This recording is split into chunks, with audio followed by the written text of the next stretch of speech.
वैशाख के महीने में पड़ने वाली एकादशी, चतुर्थी, प्रदोष, अमावस्या, पूर्णिमा, शिवरात्रि, ये सभी इतनी महत्वपूर्ण क्यों हो जाती है?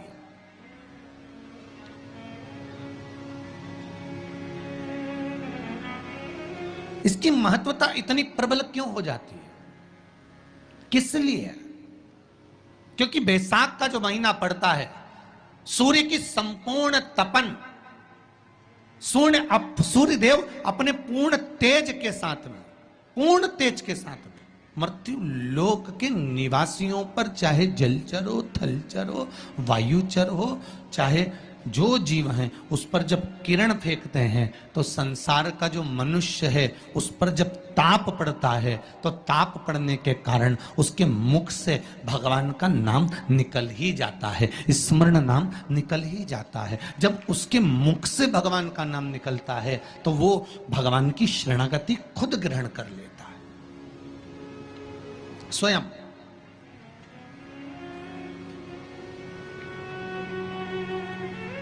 शरणागति ग्रहण कर लेना। बैसाख की पोथी पढ़ते हो आप लोग? आप में से अगर कोई पढ़ता हो बैसाख महीने की पोथी, तो उसमें एक वर्णन आता है।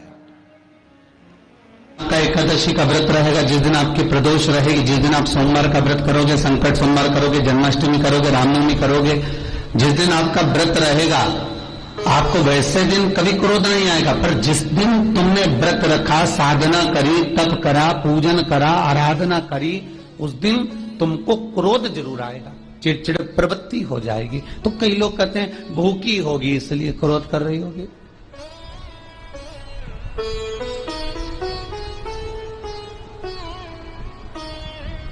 कई लोग कहते हैं कि भूख लग रही होगी इसलिए चिड़चिड़ प्रवृत्ति हो गई होगी। नहीं नहीं भाई, भूख से उसका कोई ताल्लुक नहीं है, क्योंकि रोज कोई जरूरी है कि वो इतना खाती हो कि नहीं खाती हो। कभी कभी तो दिन भर भूखी रह जाए तो भी क्रोध नहीं है। उसका कारण केवल इतना सा है कि उसका जो भजन का तेज पुंज है, उसके भजन का जो तप साधना है, वो इतनी प्रबल हो जाती है कि देवताओं को, इंद्र को बोलना पड़ता है कि इंद्र इसने 16 सोमवार कर लिए, इंद्र इसने मंगलवार कर लिए, इंद्र इसने ये व्रत पूरे कर लिए, और अगर इसके व्रत ये पूरे हो जाएंगे तो वर देने के लिए जाना पड़ेगा।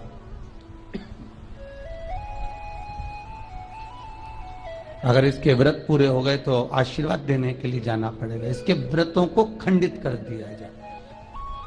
तो व्रत को खंडित करने का सबसे सुंदर तरीका देवताओं के पास है कि जिस दिन व्रत हो, 2-3 व्रत अच्छे निकलते हैं और एक व्रत में इतना क्रोध आ जाता है कि सारा करा धरा पानी फिर जाता है। देवता क्रोध दिलाते हैं। फिर क्या करना? तो शास्त्र कहता है कि जिस दिन आपका व्रत है उस दिन एक काम जरूर करना कि भगवान का मंत्र जाप कर कर, भगवान का स्मरण कर कर, कटोरी में जल लेकर, पात्र में जो जल रखा हो, पूजन पाठ करते समय, स्मरण करते समय वो जल का पान अवश्य करें।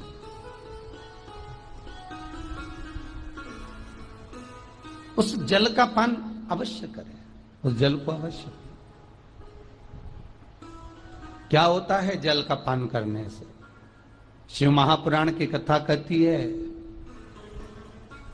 चाहे आप हनुमान चालीसा पढ़ें, चाहे आप राम रक्षा स्तोत्र पढ़ें, चाहे आप देवी कवच करें, चाहे आपकी मर्जी पड़े, जो पाठ पूजन करें, बस एक निवेदन है, पूजन पाठ करते समय एक कटोरी में, तांबे के कलश में, एक गिलास में जल अपने नजदीक में जरूर रखें।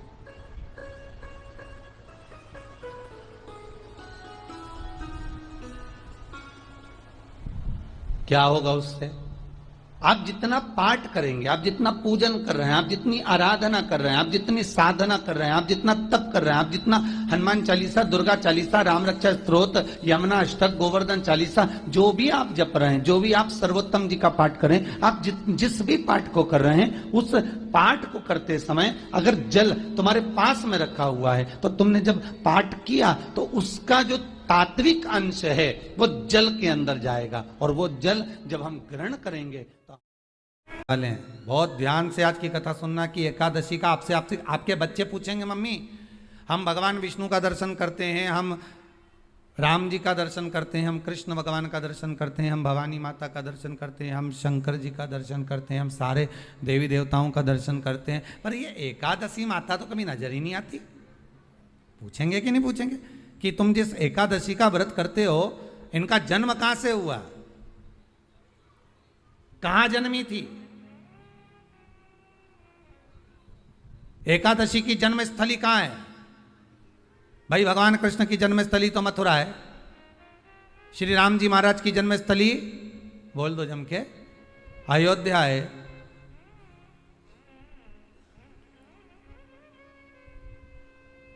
कोई आपसे पूछ ले कि एकादशी की जन्मस्थली कहां है, तो आधे लोग तो बाल खुजाने में लग जाएंगे कि एकादशी आखिर पैदा कहां हुई थी, जन्म कहां लिया था, इसका जन्म हुआ कहां था, कहां जन्मी थी ये?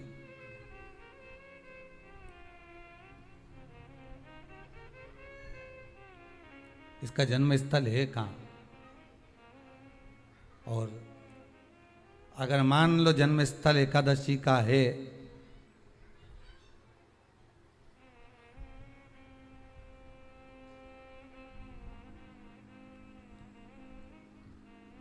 और एकादशी अगर जन्मी है, उसका जन्म हुआ है और दुनिया के लोग इतना व्रत करते हैं, उपवास करते हैं,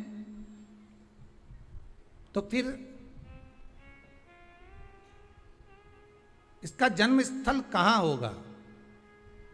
तो कहा इसका जो जन्म स्थल है वो बद्रीनाथ।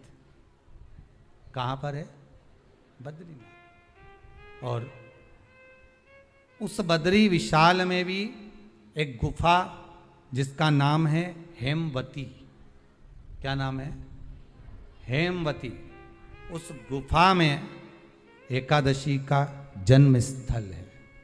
बद्री विशाल में हेमवती गुफा जो 12 योजन अंदर प्रवेश करने जितनी है, 12 योजन की गुफा के अंदर, हेमवती के अंदर एकादशी का प्रागट्य हुआ था, एकादशी का जन्म हुआ था।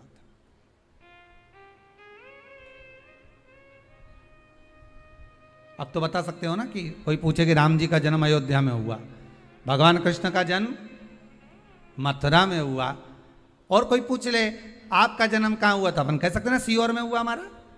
और आपसे कोई पूछे कहाँ हुए, तो कहीं इंदौर में हुए, कि देवास में हुए, कि भोपाल में हुए, कि मुंबई में हुए, कि पूना में हुए, आपका तो बता दोगे। पर बच्चे आपसे पूछ ले मम्मी तू इतनी एकादशी का व्रत करती है, एकादशी का तू व्रत करती है और सबको करा देती है कि वल्लभ कुल की एकादशी करो, भले बकरी जैसे चरो पर एकादशी करो, और सबको एकादशी कराया, तो कोई पूछ ले कि एकादशी का जन्म कहाँ हुआ था, तो आप कह सकते हो कि बद्री विशाल में, हेमावती में, बद्री विशाल के हेमवती गुफा के अंदर जो 12 योजन की गुफा है, उस गुफा में एकादशी का जन्म हुआ।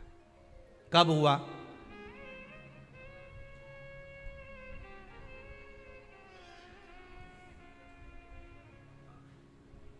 जन्म होने का कारण, राम जी के जन्म होने का कारण था रावण का संहार। भगवान कृष्ण के जन्म होने का कारण था कंस का संहार। नरसिंह भगवान के जन्म होने का कारण, प्रकट होने का कारण था हिरण्यकशिपु का संहार। वराह भगवान के प्रकट होने का कारण था कि पृथ्वी को जल पर लाकर ठहराना, हिरण्याक्ष का संहार।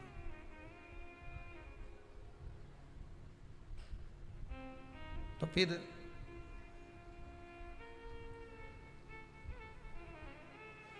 इसके जन्म का कारण क्या है? तो कहा इसके जन्म का केवल एक कारण है। सतयुग में, अब एक और बात का बहुत ध्यान दीजिएगा महाराज, सतयुग एक बार नहीं हुआ कि तुम सोचो कि सतयुग के बाद में द्वापर, त्रेता आ गया, त्रेता के बाद द्वापर आ गया, द्वापर के बाद कलयुग आ। एक सतयुग नहीं है, एक त्रेता नहीं है, एक द्वापर नहीं है, ना जाने कितने कितने सतयुग निकल गए, ना जाने कितने कितने द्वापर, त्रेता, कलयुग, ना जाने कितने निकल गए।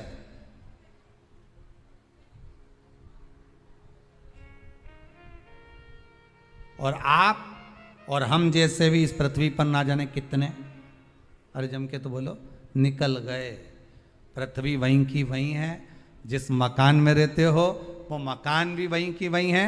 बस कभी कभी एकदम प्लाट हो जाता है, फिर उस पर वापस बन जाता है, फिर क्लीन, फिर बन गया, फिर क्लीन, फिर बन गया। ना जाने कितने कितने कितने कितने जन्म हम ले चुके हैं, और हमारे भी आगे का जन्म कितने जन्म होते रहेंगे। जमीन वहीं की वहीं रह जाएगी और अपन चले जाए, बस वो जगह वहीं रह गई।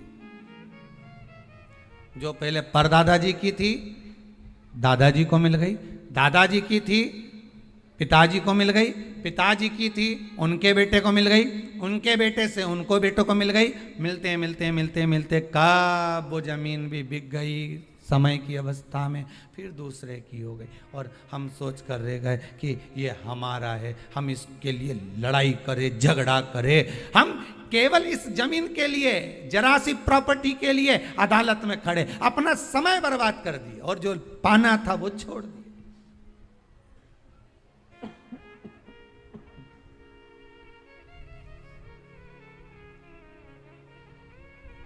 जो पाना था वो छोड़ दिया हमने।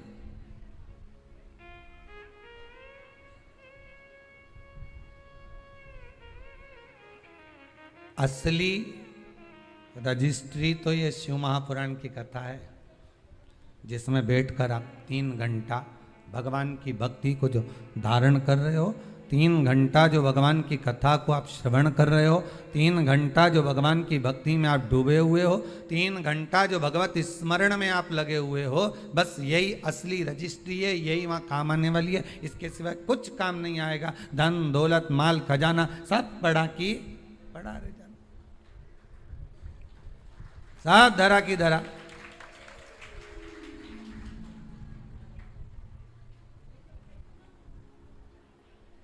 रह गया। वो एक लाइन आप लोग स्मरण करते होंगे,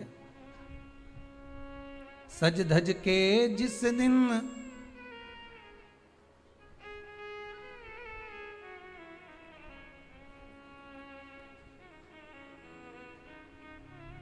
सज धज के जिस दिन मौत की शहजादी आएगी, न सोना काम आएगा न चांदी आएगा।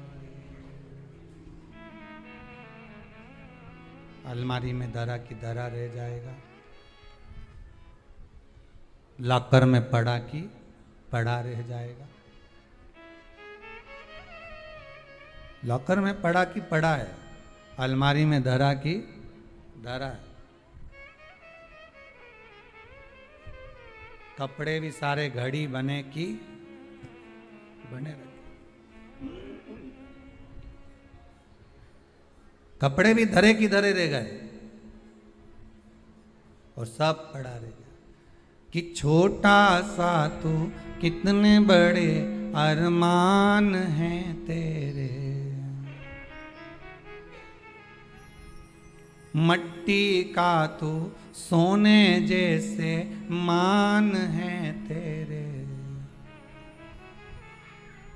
मट्टी की काया एक दिन मट्टी मिल जाएगी, न सोना काम आएगा न चांदी आएगी, न सोना काम आएगा न चांदी आएगी। सज धज के जिस दिन मौत की शहजादी आएगी, ना सोना काम आएगा ना चांदी आएगी, ना सोना काम आएगा ना चांदी आएगी। सब पड़ा रह जाएगा, धरा की धरा रह जाएगा, सब पड़ा की पड़ा रह गया, जीव चला गया। सबसे पहला नियम एकादशी व्रत का सबसे पहला नियम है कि आप जिस दिन व्रत करो उसके एक दिन पहले भक्ति का संचार इस हृदय में कर लो। भक्ति का संचार इस हृदय में कर लीजिए। जिस दिन आप व्रत करो, जैसे एकादशी का व्रत कर रहे हो तो दशमी के दिन शाम का समय जब आवे, रात्रि जब होने लगे, शाम का समय आवे और रात्रि का आप जब भोजन ग्रहण करो तो उस भोजन में कोई ऐसा पदार्थ ग्रहण मत करिए जिस पदार्थ के कारण आपकी एकादशी बिगड़ जाए।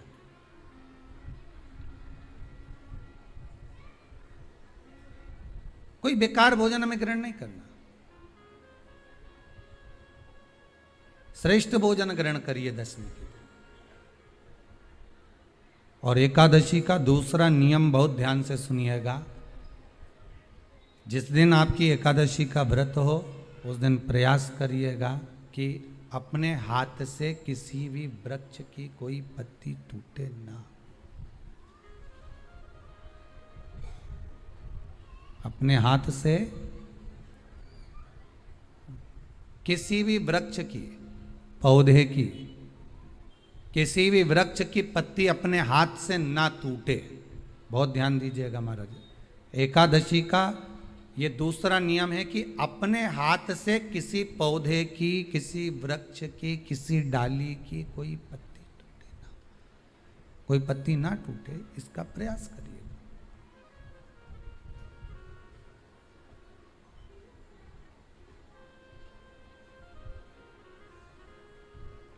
कितना सुंदर व्याख्यान कहा है, कितना सुंदर वर्णन है महाराज कि मात्र एकादशी का व्रत कर लेने पर, मात्र एकादशी का व्रत कर लेने पर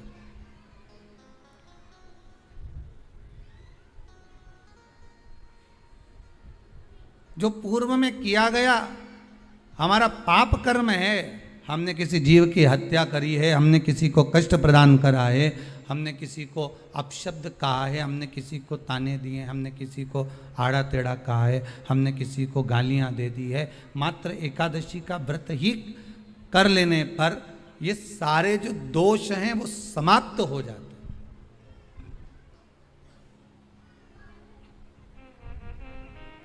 सारे दोष हमारे समाप्ति पर आ जाते हैं।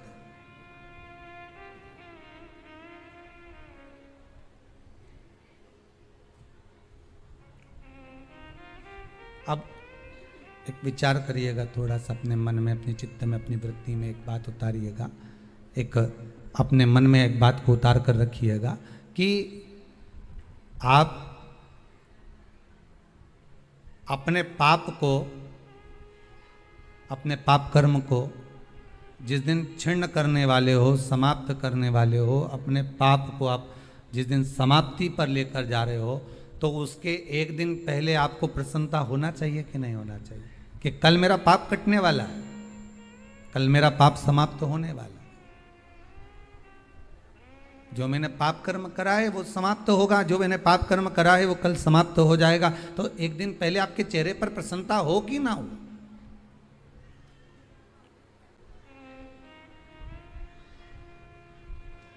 और चेहरे पर वो प्रसन्नता आपके आना चाहिए कि कल मेरा एकादशी का व्रत है, आज दशमी है, कल एकादशी का व्रत है, तो कल मेरी जब एकादशी का व्रत रहेगा तो मेरा ना जाने कितना कितना पाप, कितना असत्य, कितना झूठ, कितना प्रपंच वो समाप्त हो जाएगा। इसमें मुझे प्रसन्नता हो, इसमें मुझे आनंदता हो।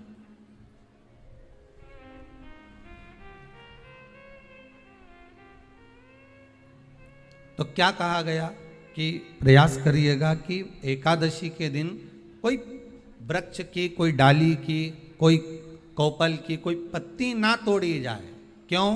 तो कहा अगर उस पत्ती को हम तोड़ देते हैं, वृक्ष की पत्ती को या क्यारे में लगी हुई कोई डाली की पत्ती को हम तोड़ देते हैं तो एकादशी का पुण्य फल प्राप्त नहीं होता, एकादशी का कोई फल हमारे खाते में नहीं जाता, पुण्य फल प्राप्त। अब फिर भले तुम चाहे तुमने मोरधन खाया हो, चाहे तुमने फिर चिप्स खाई हो, चाहे तुमने फिर व्रत का कितना ही सामान खा गए हो और तुमने सोचा कि आज मेरी एकादशी है, तो फिर उसका कोई फल प्राप्त नहीं है, उसका कोई सुख प्राप्त नहीं है आपको, फिर उसका कोई आनंद प्राप्त नहीं है आपको, फिर उसमें कोई आनंद की अनुभूति आपको नहीं मिल रही है।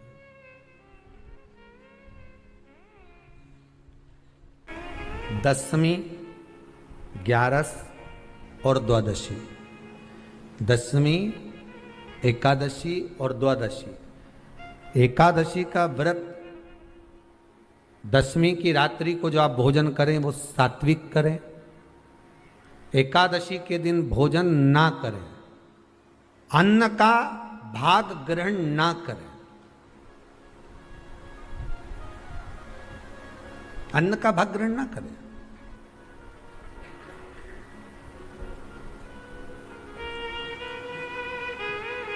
कितना सुंदर कहा है महाराज जी। यदि आपके यहां पर गौ माता है, आपके घर में अगर गौ माता विराज रही है,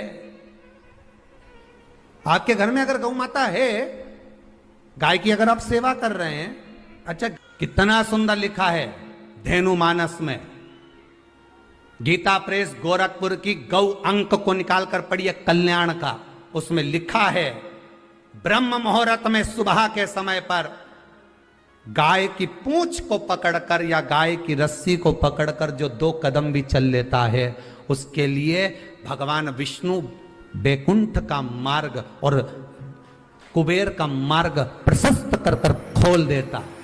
जरा पढ़िए, धेनु मानस को पढ़िए, गौ अंक पढ़िए, गीता प्रेस गोरखपुर का कल्याण का अंक निकाल कर पढ़िए कि गाय का मात्र रस्सी पकड़कर 2 कदम चलने वाले के लिए मार्ग प्रशस्त हो जाता।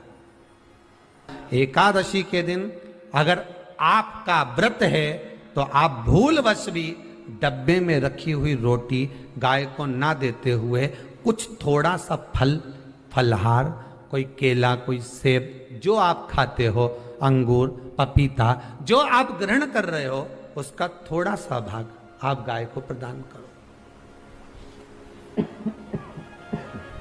आप गाय को दीजिए।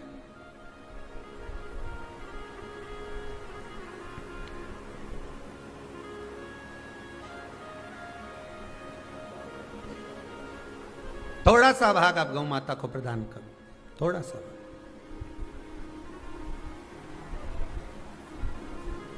सारे व्रतों में केवल एक व्रत ऐसा होता है एकादशी का, जिसका उद्यापन पहली एकादशी पर भी कर सकते हो।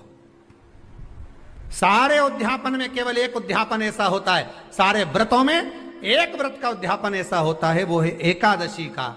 ये जरूरी नहीं कि 26 पूरी होगी तभी तुम करोगे, या तो पहली में ही कर लो या फिर 26 पूरी हो तब कर। पर उद्यापन, अगर तुमको ऐसा लगे कि हाँ मैं अभी तो जीऊंगी हो, अभी तुम्हारा बाल भी धोला नहीं हुआ, तुमको ऐसा लगे तो अभी तो मैं तो बढ़िया, तो फिर भले मत करो। पर एकादशी का नियम कह रहा है, एकादशी का यहां 18 नियम में से एक नियम कह रहा है कि एकादशी का उद्यापन पहली एकादशी पर भी हो सकता है, पहली पर भी कर सकते, फिर तुम्हारा मन पड़े तब। क्यों? तो पहली पर करने से क्या फल मिलेगा? तो एकादशी की नियमावली कहती है, अगर मान लो आपने पहली एकादशी पर भी उद्यापन कर लिया, इसके बाद में जितनी एकादशी करोगे वो सारी तुम्हारे खाते में जुड़ती जाएगी। मतलब बैंक में खाता खोल लो, ठीक है, खाता खोल लिया, अब जितना कमाता जाओगा उसमें डालते जाओ, जितनी कमाई करके लाओगे उसमें जमा करते जाओ। एकादशी एक बार उद्यापन पहले में भी हो गया तो बाकी का पुण्य तुम्हारे खाते में आ जाएगा, उसका पुण्य। एकादशी का उद्यापन बड़े महीने में, माघ शुक्ल एकादशी के दिन, माघ का महीना हो, शुक्ल पक्ष की, जम के बोलिए, एकादशी हो, प्रयास करना कि आप उद्यापन करें, भले 5, 10, 11, 12 जितनी एकादशी हो जाए, 26 हो जाए तो ज़्यादा अच्छी है, नहीं तो आप करें तो माघ महीने की शुक्ल पक्ष की एकादशी के दिन आप उद्यापन करें, प्रयासरत करें,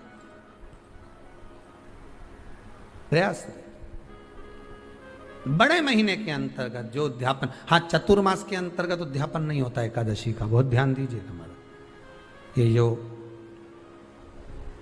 सावन भादो कुंवर कार्तिक जो 4 महीना होते हैं भगवान के शयन करने के, इसके अंतर्गत एकादशी का उद्यापन नहीं होता, और इसके अंतर्गत उद्यापन करना भी नहीं चाहिए एकादशी हमारा। एकादशी का उद्यापन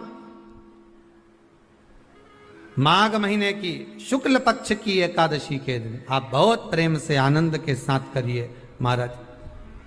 परंतु एकादशी के उद्यापन में सबसे ज्यादा अगर कुछ जरूरी होता है तो 24 तरह का नैवेद्य जरूरी होता है। कितने तरह का? 24 तरह का नैवेद्य। अब आप कहोगे गुरुजी उद्यापन हम कर रहे हैं एकादशी का, तो उसमें तो फलहार का हमें नैवेद्य बनाना चाहिए। तो फिर ये पुराण के अंतर्गत स्कंद पुराण में ये चीज लिखी है कि एकादशी का जब उद्यापन करते हैं तो 24 तरह का नैवेद्य बनाकर सिद्ध करते हैं। 24 तरह का नैवेद्य जान रख लेना, का हलवा बना लो, खीर बना लो, पूड़ी बना लो, सब्जी बना लो, पकौड़ा बना लो, भजिया बना लो, ऐसे 24 तरह का नैवेद्य अलग अलग चाहिए। पर लोग क्या करते हैं, खोपरा पाक बनवा लेते हैं 1-2 किलो और 24 जगह रख देते हैं। स्वीकृत नहीं है। 24 तरह का नैवेद्य रखा जाता है। महाराज एकादशी के दिन भगवान के पूजन का पूरी तैयारी कर कर मंडल आदि बनवाकर विद्वान ब्राह्मण को बुलाकर, कर्मकांडी ब्राह्मण को बुलाकर जो भगवत सेवा में एकादशी का उद्यापन कराए, उन ब्राह्मण के चरणों को नमन कर कर, प्रणाम कर कर एकादशी का पूजन करवाइए। और उस मंडल की पूजन कराकर हवन द्वादशी को कराइए, एकादशी को हवन नहीं। एकादशी के उद्यापन का जो हवन होता है वो द्वादशी को।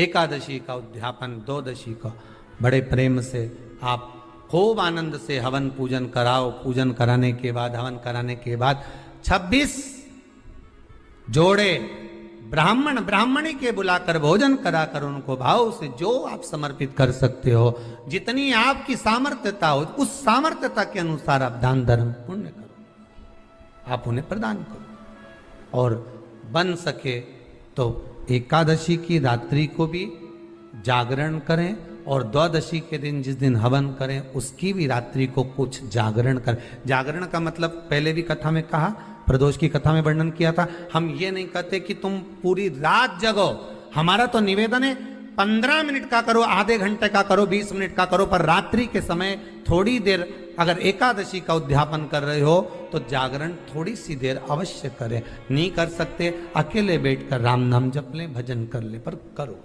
कि नारी के मुख से अगर एक बार निकल जाए कि मेरी जिंदगी तुमसे विवाह कर कर बेकार हो गई, उस समय नारी का साथित्व समाप्त हो जाता है। इसलिए माताओं आपसे निवेदन है, जिंदगी में सारी लड़ाई लड़ना, सब कुछ बोलना, पर अपने पति से यह मत कहना कि तुमसे विवाह कर कर मेरी जिंदगी बेकार हो गई, क्योंकि विवाह तुमने किया है पर भाग्य उसने लिखा है। भाग्य लिखने वाला वो है। और आपसे फिर निवेदन करूंगा, राम मंदिर जाओ, कृष्ण मंदिर जाओ, शिव मंदिर जाओ, भवानी के मंदिर जाओ, तुम्हारे 33 कोटि देवताओं के मंदिर चले जाओ, गणेश जी के मंदिर जाओ, तुम्हारी मर्जी पड़े उस देवता के मंदिर जाना, कोई तुम्हारा भाग्य नहीं बदल सकता। जो तुम्हारी किस्मत में लिखा है वो तुमको भोगना पड़ेगा। तो बदलेगा कौन? तो उसका भी प्रमाण हमारे यहाँ शिव महापुराण कहती है।